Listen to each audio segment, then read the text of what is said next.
My name's Hannah Hopkin. I'm 19 years old and I'm from Rexburg, Idaho. And I have a lot of different interests. I love life, and I guess that's why I never thought I was in trouble of depression or loneliness. My original stay was supposed to be 90 days long. I was always very involved and very active. Life seemed to be hopeful for me. Just in a couple of days, I'll have been here for 120 days, and I'm really glad that I did. I remember calling my mom on April 15th, just like this last year, and calling her and talking to her and crying and saying, "Mom, something's wrong with me." And she said, "What?" And I said, "I'm not happy." It wasn't until about 2 weeks ago that I was able to say, "I am suffering and I am a victim of anorexia nervosa."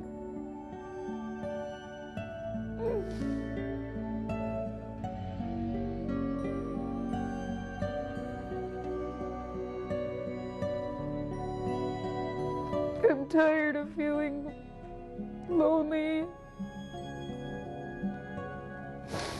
I'm tired of feeling depressed. I'm tired of feeling selfish.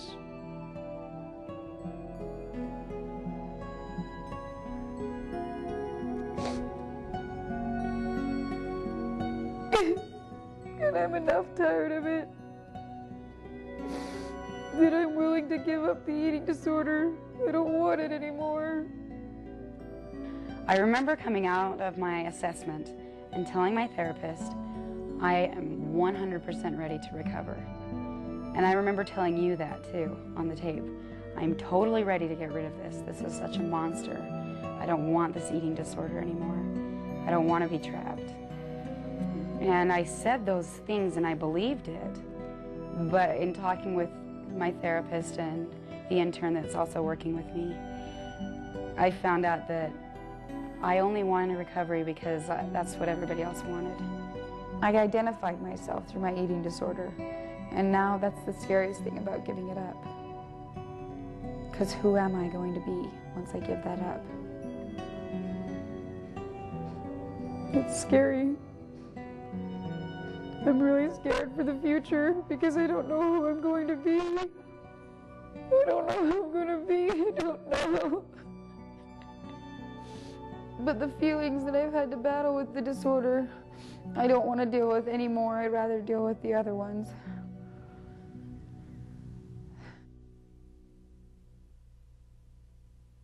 This is called a nasal gastric tube. The center to protect me, to protect my health, to protect every patient's health. When they come in, if they weigh under 70% of what a person who's not sick would weigh at my age and my height, if they weigh 70% or less of that, then they are required to be tubed. I have what's called, now because of it, I have what's called sinus bradycardia. And I don't know if that's curable, but that just means I have a very, very slow heart. It's starving. And so is my brain. I can't think well. I can't concentrate. I can't memorize. I became tired at 8 o'clock in the evening. I wanted to go to bed. I was so physically, emotionally, mentally exhausted that I could barely keep my eyes open. I would talk to people and my eyes would be going like this. It was constantly just sleeping, and I could never get enough sleep. But then I was so anxious for I don't know what, that I couldn't put myself to bed. It's no trick. This is just another form of suicide. I feel like when I first came in, it was bones. It hurt to sit down in a chair because my tailbone and my everything was, all my bones were in contact with the seat. There was no cushioning. and my muscles hurt to walk. My muscles hurt to go up the stairs. My muscles hurt when I was sleeping. It was always aching, and even though it's part of my body that I don't like, I now am able to sweat or have acne, and I couldn't do that before. There was no gland functioning that could do that for me, and those are things that my body needs. Every night, after they would take me to the bathroom, I would exercise at night. And I don't know what was going through my head while I was exercising, because I knew that was a rule that we are not supposed to exercise.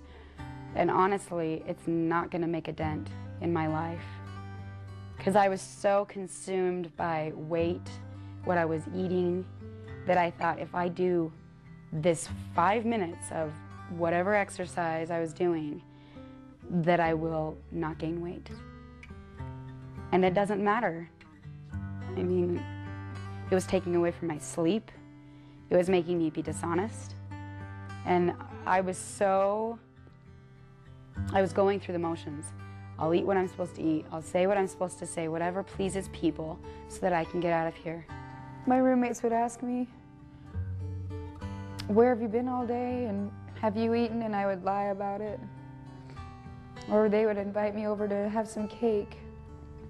"No, I don't want any right now." "Well, why don't you want any?" "I haven't eaten dinner yet."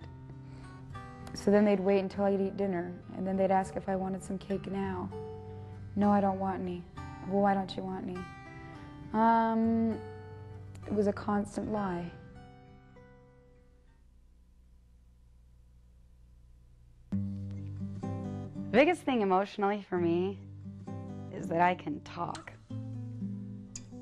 My therapist would ask me questions before, and I would crumble. I couldn't answer them. I would just cry. I couldn't express my feelings. I couldn't get out the things that I wanted to say. I couldn't get out the way that I was feeling. And there were so many mixed emotions. I was so trapped. And now I feel like I can express myself, or be more able to express myself, at least attempt it and not break down. I can play a game now, and I'm okay with that. I used to be so stressed and so consumed by performance and productivity that I couldn't relax. And doing yoga, I can sit in relaxed pose for 15 minutes and I'm okay. And I can play a game and I'm not thinking in my subconscious mind, what do I have to do next? What can I do next? It's okay. I let the future dictate itself. And so I feel like there's been a lot of changes socially. I'm able to laugh more. I mean, last night after dinner, me and one of the other patients, we couldn't stop laughing. And we weren't laughing at anything. I don't remember laughing at anything. We were just laughing. And when I came in, I would laugh, but it was very forced, very pre-thought. And the only reason I'm telling you a lot of the stuff I'm telling you today